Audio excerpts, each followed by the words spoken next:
Recently, I was talking with a group of YouTube creators. We're standing around and one creator's pretty small and he just started going off on like how the YouTube algorithm is just squashing us little guys and everything it's doing is just designed to help the bigger guys get bigger and there's no ways that we could ever grow and compete and all. The other people who were standing around just readily agreed and jumped in on that. And I just have to say that I disagree. The things that are holding these smaller channels back under 1,000 subscribers are almost never algorithm problems, but they are thankfully ones that you can fix. Today I want to encourage you, some of you smaller creators, and show you how you can get unstuck and grow past 1,000 subscribers.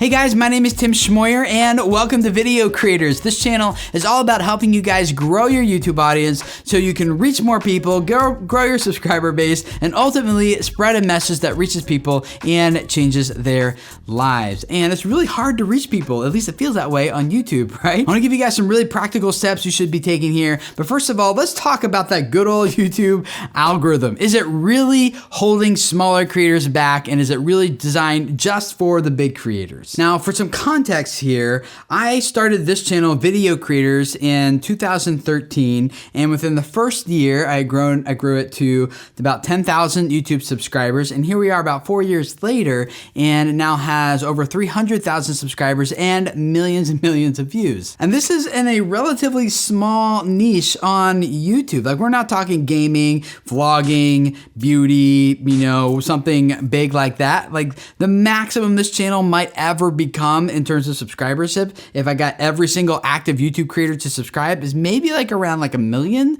or so. Having 300,000 of them here on this channel already is pretty awesome in my opinion. I've worked with many channels that have gone from 0 to 16 million views in a few months, 0 to 30 million views in a few months. I've seen it happen over and over and over again. And this to me indicates that the problem is not an algorithm problem. There's actually other problems that are holding a lot of these smaller YouTube creators back. And the good news is that once these problems are fixed, these channels start to grow exponentially and just really take off. So what are those common issues? Number one is poor branding. Now by poor branding, I don't mean like you have a lame logo or header image or something like that. No, branding is much bigger than that. A good brand essentially answers two questions for your viewers. Questions that they're asking before they want to consume your content. And that is, one, who is this content for? Is this for me? And then two, why should I care? What's the value that this brand, this channel proposes to deliver to me? It's those hard questions like, why does your channel matter? And what difference is your channel going to make in someone's life? What's their motivation for wanting to subscribe to your channel in the first place and start watching your videos? Like, how well does your brand overall, like what does it represent that helps that viewer quickly be able to have answers to those questions that makes them want to subscribe? Now, some creators do actually have answers to all those questions, but their problem is that they fail to integrate the answers to all those questions into their content. Now, if you've been watching Video Creators here, you've already noticed that I've already told you way back in the very beginning what this channel is all about, who it's for, and why you should care, right? This channel is all about helping you guys grow your YouTube audience so you can reach more people, grow your subscriber base, and ultimately spread a message that reaches people and changes their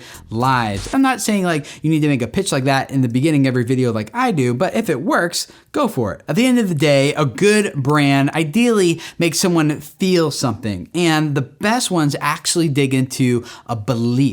The best and strongest communities, both online and offline, they don't revolve around common interests. They actually revolve around shared beliefs. And maybe you've already picked up on one of mine here, and that is that I believe YouTube is a tremendous place to reach people and change their lives. The second thing that I see that is holding these smaller creators back is that they typically have very poor titles and very poor thumbnails. Now, this is gonna make sense as soon as I say it, but you guys know this. Like, it doesn't matter how amazing your video content is if no one's enticed to click and watch it in the first place. That doesn't mean you should be misleading and use clickbait and just flat out lie with your titles and thumbnails. Now that's gonna backfire on you every single time and erode trust with your viewers. And once you do that, like, it's really hard, if not impossible, to earn that back. Instead, it means knowing the true value of the content you're trying to deliver and then crafting a really good billboard for that, and it's a title and a thumbnail that accurately portrays that value to someone in a really enticing way. To get better at your titles and thumbnails, I would suggest, number one, for the design elements of the thumbnails, that you take some sort of design course. There's plenty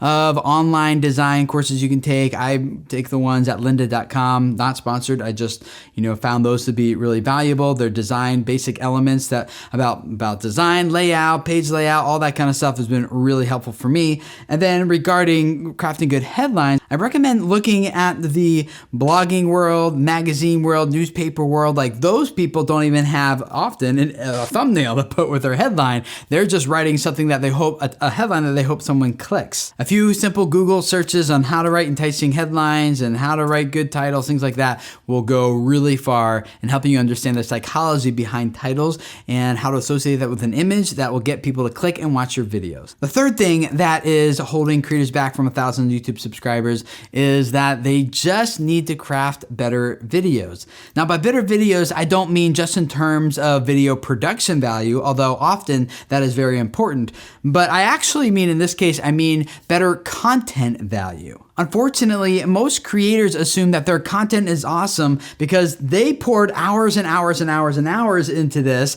and they assume that the only problem it has is exposure. The problem with this way of thinking, though, is that it locks you into this mindset that doesn't change and evolve as YouTube continues to constantly evolve and change. And it causes you to start blaming other things that you don't control as the problem for your content not performing well, like algorithms. It's pretty self-defeating and keeps people pointing fingers at other things other than themselves and how they can improve and grow. The tool I recommend for you guys to use to really craft better content for your channel is YouTube Analytics, and especially that audience retention graph on YouTube. That's going to show you exactly when people are abandoning your video, what's causing them to leave your video, and truncate the amount of watch time you might have otherwise been earning from that viewer. Maybe you'll see things like, oh, my branded intro is too long, it's about 10 seconds. I need to cut that down to like 3 to 5 seconds because people keep abandoning my video in the first 10, 15 seconds. Maybe you'll find like, hey, whenever I talk about myself for too long, people leave. Or if I don't like have another cut within like so many seconds, people leave. Whatever. Find those patterns that impact the audience on your videos and learn so that when you shoot your next video, you can shoot it in a way that has better audience retention. And when you edit that next video, you can do it in a way that you know you're avoiding the problems that have been typically in the past keeping people from really engaging and watching through your whole video. If you would like to have a step-by-step guide to really hold your hand and walk you through a lot of these things on your channel so that you can grow it and optimize it as best as possible to really grow a viewer base and convert those people into subscribers, I would love to invite you to check out my ebook. It's called 30 Days to a Better YouTube Channel. Every day in that ebook is going to contain it's going to contain something you need to know, a teaching that you need to learn. And then 2, that day will include some tasks, something you need to do right then and there on your YouTube channel. And then 3, it's going to give you links to further resources so you can really dive into that topic and really make that area of your channel perform to its maximum potential. So there's a link to it in the description below this video. You can go check it out, or it's at videocreators.com. You can go straight there and download it. But I would love to hear from you guys in the comments below about what other things and common mistakes have you seen that are really keeping people stuck at that sub 1,000 subscriber mark. Share your best tips, and if you want to learn more, this video creators community is awesome. You'll learn tons from them. Read those comments down there. And if this is your first time here at Video Creators, I would love to have you subscribe. This channel is all about helping you guys grow your YouTube audience so you can reach people with a message that will ultimately impact their lives. So thank you for letting me be a small part of that with you guys. Subscribe, and I'll see you guys again next week. Bye.